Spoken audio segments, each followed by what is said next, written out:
Libya کے فوجی ٹھکانوں پر نیٹو کے فضائی حملے جاری ہیں، جس کے باعث کرنل قذافی کی فوج ملک کے مشرق میں وہ علاقے واپس نہیں لے سکی جن پر باغیوں کا قبضہ ہے،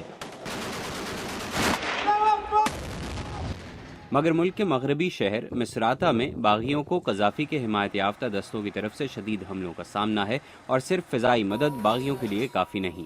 شہر کے اندر سے موصول ہونے والی اطلاعات کے مطابق ہلاکتوں کی تعداد بہت زیادہ ہے اور مسلسل بڑھ رہی ہیں۔ مائیکل اوہینلن بروکنگز انسٹیٹیوشن میں ملٹری تجزیہ کار ہیں۔ قذافی کی افواج اس قدر متحد ہیں کہ ایسا نہیں لگتا کہ انہیں جلد شکست دی جا سکتی ہے۔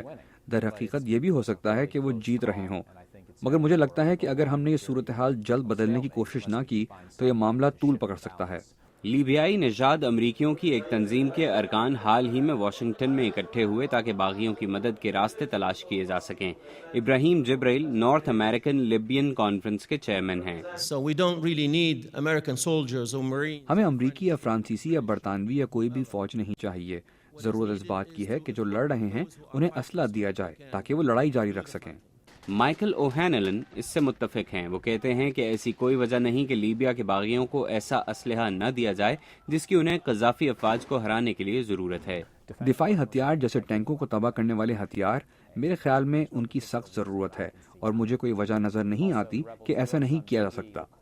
ہم پہلے ہی کہہ چکے ہیں کہ ہم قذافی سے بات نہیں کریں گے، تو ہم باغیوں کے ساتھ تعاون سے کیوں ہچکچا رہے ہیں؟ اوہینلن کے مطابق باغیوں کی قیادت اور لیبیا سے قذافی اقتدار کے خاتمے کے لیے 5 مارچ کو بنغازی میں قائم ہونے والی تنظیم ٹرانزیشنل نیشنل کونسل نے فرانس، برطانیہ اور اٹلی سے رابطہ کیا کہ وہ فوجی مشیر بھیجے، لیکن شاید یہ کافی نہ ہو۔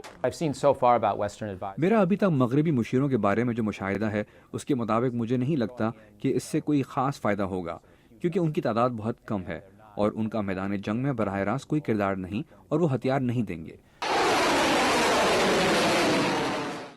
Assam Umesh لیبین American task force کے چیئرمین ہیں۔ وہ کہتے ہیں کہ امریکہ اقوام متحدہ کی سیکیورٹی کونسل کی قرارداد کو لیبیا میں مزید مداخلت کے لیے جواز کے طور پر پیش کر سکتا ہے، جو لیبیا کے عوام کے تحفظ کا مطالبہ کرتی ہے۔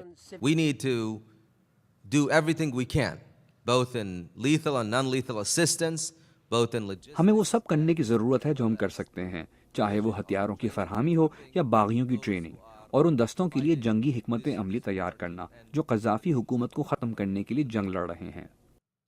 امریکی وزیر خارجہ ہلیری کلنٹن نے اس امکان کو مسترد کر دیا ہے کہ امریکہ اپنے فوجی مشیر لیبیا بھیجے گا۔ اس سے پہلے صدر اوباما یہ کہہ چکے ہیں کہ امریکہ زمینی فوج لیبیا نہیں بھیجے گا، جبکہ اتحادی اب امریکی ڈرون حملوں کی افادیت کا جائزہ لیں گے۔ محمد الشناوی کے ساتھ محمد عاطف، اردو VOA۔